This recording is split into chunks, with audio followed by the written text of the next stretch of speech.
Now, the anti-big business movement's now preparing to go international. Protests are due to take place in Canada, the UK, and are even spreading to Asia. Well, let's get more on this from our correspondent, Priya Sridhar, who's in the Indian capital, New Delhi. Hello to you, Priya. Now, what began in New York City as Occupy Wall Street has spread to dozens of American cities. But what makes the movement attractive to people in other countries? That's right, Marina. Well, we were just hearing from Marina Portnaya and seeing those pictures. That energy that's happening in New York City and across the United States has definitely spread here to Asia. And actually, the youth movement here has mobilized on Facebook and on Twitter. And they're planning an actual Occupy Taipei, Seoul, Hong Kong, Mumbai, Jakarta, Hyderabad, and even Islamabad. So the movement in Asia is growing.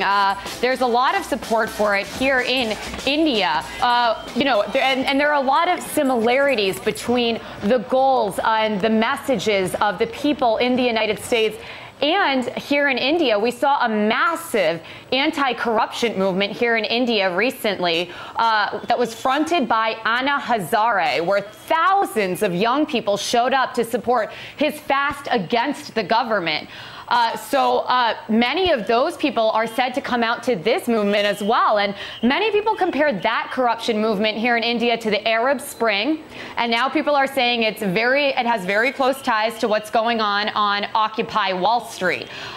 So, as I said, very, very close similarities there. It's also important to note that despite India's growing economy, we talk about the growing middle class here. It has one of the youngest workforces in the world. People here are a little bit suspicious of these multinational companies, these corporations that they're talking about over in the United States, specifically American companies.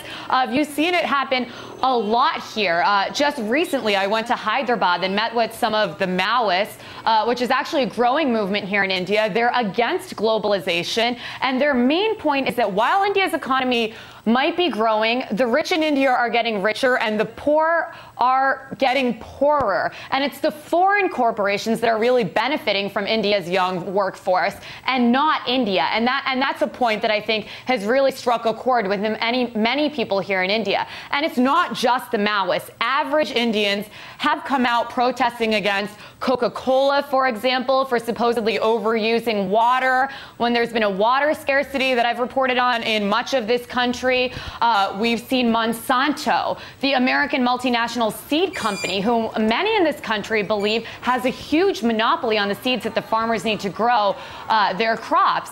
And then in addition, you think about Bhopal as an example. Bhopal, the Union Carbide Corporation company, an American company, was actually accused of killing thousands of Indians in that gas tragedy back in 1984. So there are many examples.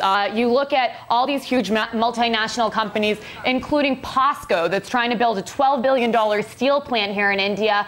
And many villagers have been protesting that, saying that that steel plant is trying to take away their land. So the Occupy Wall Street movement is getting a lot of support here in Asia, and surprising supporter might be actually China. A new movement of leftists in China or socialist critics of the country's capitalist-style economic reforms are also beginning to lend support to the Occupy Wall Street movement. They're even reporting that this is a quote-unquote great revolution against capitalism around the world.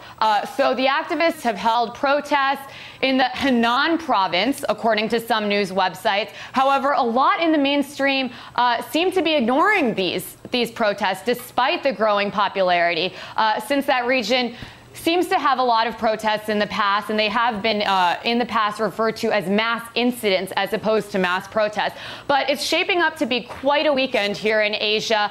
Those protests that I mentioned in Hyderabad, Mumbai, Jakarta are all set to happen on Saturday. So I think people will be keeping a very close eye on what's happening in Asia, and there are very close links to feelings here with what's happening in New York as well, Marina. Well, absolutely. Seems like the rate that this movement and trend is spreading over to other regions is quite incredible. Well, Priya, for now, though, thanks very much indeed for your analysis and the update from New Delhi. Priya Sridhar reporting there for us.